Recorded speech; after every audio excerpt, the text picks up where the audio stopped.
লাভ হলে আটে আসবো আবার বাড়ি নিয়ে খাবো না পুজো দেবো না আর করতে হবে না কাটায় বাঁচবো এ বাঁচবো সে বাঁচবো একটা কম নাই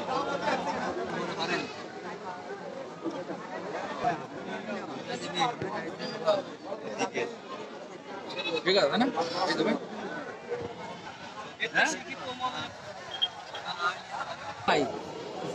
আপনার মোটা টাকা দিতে চান না, কারণ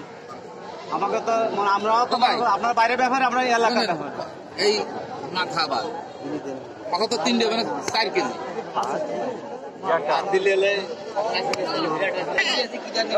আপনারা যাদের খাতি ডাল দেয় চাল দেয়